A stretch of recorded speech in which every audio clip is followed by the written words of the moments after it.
everybody. Welcome back to the Starved Rock Murders. I'm your host, Andy Hale. Today's episode is going to be short, but it's going to be powerful. I call it a call to action. I need your help. I really need your help. November 22nd, as a lot of you know, we've got a big court hearing. The court is expected to rule on the state's motion to dismiss our innocence claim. If the court grants that motion, our case is over.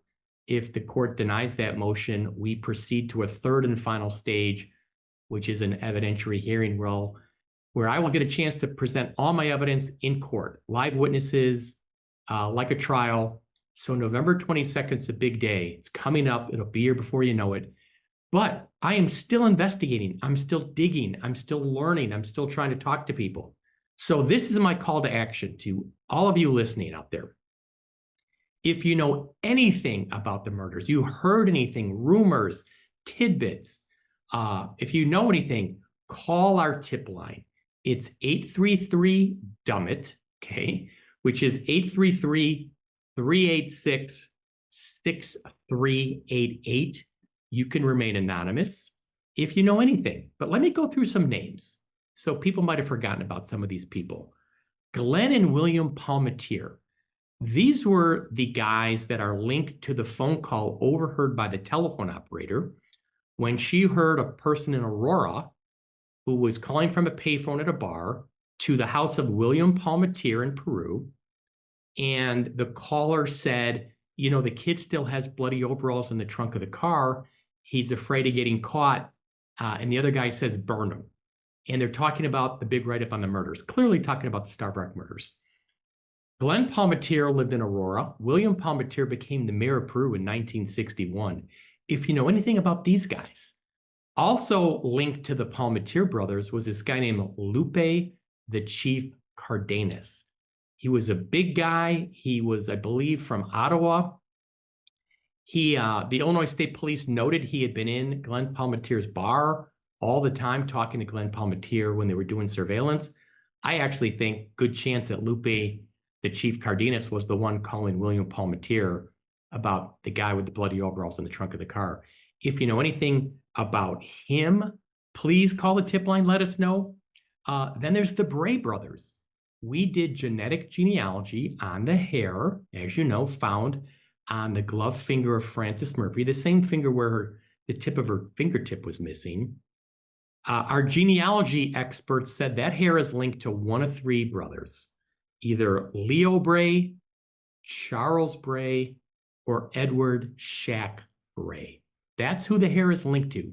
If you know anything about those Bray brothers, I'm all ears. I'd love to hear about it. Any background, any context, who they were, what they were like, anything about them, please call the tip line. Let's just go back to the sheriff's deputies, the main guys, William DUMB-IT and Wayne Hess. They were the main guys who were basically hounding Chester Weger during the month of October. DUMB-IT is the main guy who obtained the confession, the air quote confession from Chester Weger. DUMB-IT's the guy who threatened Chester with the death penalty on the drive back from Chicago, and then back locally as well. So DUMB-IT and Hess were the two sheriff's deputies who basically spent the most time with Chester Weger. If you know anything about them, or Harlan Warren, the state's attorney, any context for him? Or how about the polygraph examiners? It was John Reed and Associates based out of Chicago. And then they had a guy, Stephen Kindig, who was the polygraph examiner who claimed Chester Weger failed his 7th polygraph exam. He's also the guy that claimed that Lois Zelensek, the telephone operator, failed her polygraph exam, and that the Palmatier brothers passed with flying colors. If you know anything about him. Or Robert Murphy, the husband of Frances Murphy, one of the victims, or the husbands of Lillian Oding or Mildred Lindquist. If you know anything about those families, where they live, who their friends were, anything, even if it's just, like I say, anecdotal, something you heard, talk to friends, talk to family, talk to neighbors, anybody you know that you think knows somebody, knows something, especially the older generation that, you know, was around back when the murders took place, or even something, a story passed down through, you know, family lore, something from your mom told you, your grandmother told you. You never know where it may lead. You never know the context for it. This is a call to action. We need your help. It's never too late.